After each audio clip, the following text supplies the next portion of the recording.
Oi, pessoal! Nesse vídeo, a gente vai contextualizar o que o Mendel falou lá na sua primeira lei com o conhecimento que nós temos atual sobre os cromossomos, sobre os genes, sobre a meiose, que é o processo de divisão celular para formar os gametas.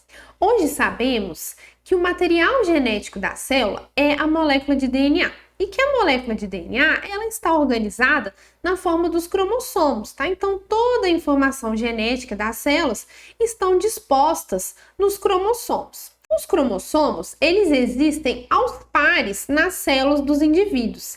E cada par é formado por cromossomos homólogos, tá? Então, cada um dos tipos de cromossomo que existem dentro das células estão aos pares. E esses pares são chamados de cromossomos homólogos. Aqui nessa imagem, a gente tem representado o conjunto de cromossomos dos seres humanos. Nós, seres humanos, possuímos 23 pares de cromossomos. São, na verdade, 22 pares que são considerados cromossomos autossômicos e um par de cromossomos sexuais que carregam genes, características que são associadas ao sexo.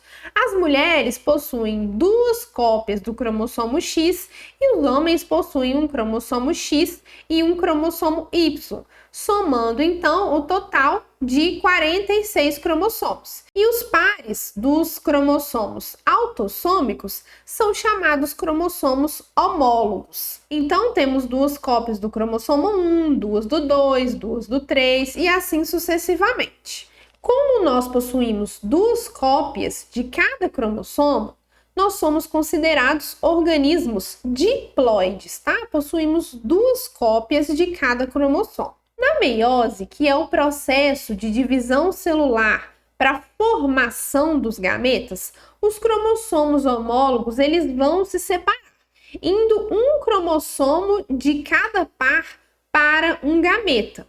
Dessa maneira, os gametas são, então, células haploides, diferente das outras células do nosso corpo, que são células diploides, tá? Então, os gametas possuem apenas uma cópia de cada cromossomo. E por que os gametas precisam ser haploides, possuir apenas uma cópia? Porque o gameta feminino vai se fundir com o gameta masculino e assim vai ser formado o zigoto, né? O embrião, o zigoto. Dessa maneira, vai haver a junção de todos os cromossomos do gameta feminino com todos os cromossomos do gameta masculino. Então, a nova célula formada vai ter 2 cópias de cada cromossomo. Se os gametas não fossem haploide, a gente não ia conseguir manter, né, 2 cópias de cada cromossomo nas nossas células. Cada par de cromossomo homólogo carrega genes para os mesmos caracteres e na mesma sequência, tá? E o lugar que cada gene ocupa no cromossomo é denominado de loco gênico. Então, vamos pensar que esse aqui é o cromossomo 1 do ser humano, tá? Então, a gente tem 2 pares, tá? Que são os cromossomos homólogos. Existem os mesmos genes em cada um dos cromossomos. Então, se a gente tem um gene para a cor do olho em uma determinada posição do meu cromossomo 1, no meu cromossomo homólogo também vai ter o gene para a cor do olho, tá?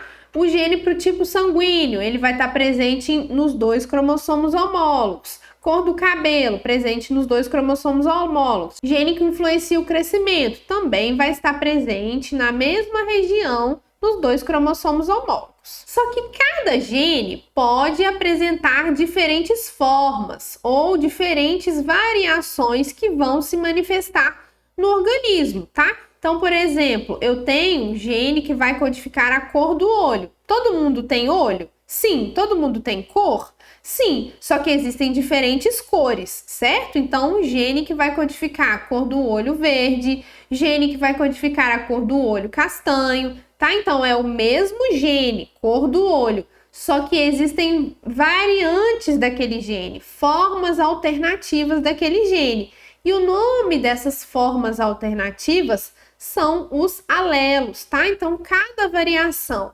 cada forma alternativa de um gene recebe um nome de alelo. E os genes, eles vão ocorrer aos pares nas células diploide, um em cada cromossomo homólogo. Então, a gente tem esse exemplo aqui, voltando lá para as ervilhas, para a gente conseguir relacionar com a lei de Mendel, tá? Então, a gente tem o cromossomo 1 das ervilhas, tá? E esse cromossomo, ele tá aos pares, tá? A gente tem o cromossomo e o seu homólogo. Em uma determinada região aqui do cromossomo, a gente tem um gene que vai codificar para a forma da semente. E as sementes, elas não podem ser lisas ou rugosas, então existem diferentes versões desses genes. Na verdade, existem duas versões desse gene. Uma versão que vai codificar a semente lisa e uma versão que vai codificar a semente rugosa. E essas versões são chamadas de alelos, tá?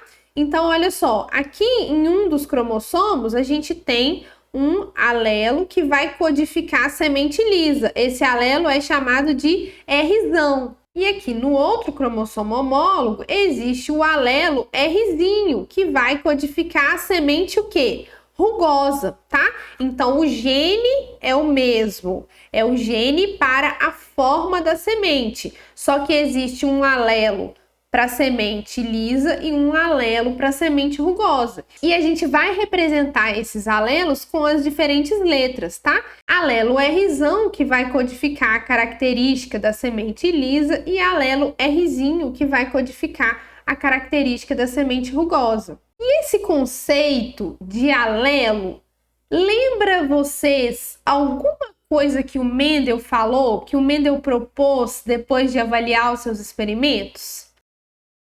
Sim, o que o Mendel falou? Ele falou que cada caractere é determinado por um par de fatores. E o que o Mendel não sabia é que esse par de fatores era o que a gente conhece hoje como alelos. E por que um par de fatores? Ou seja, um par de alelos?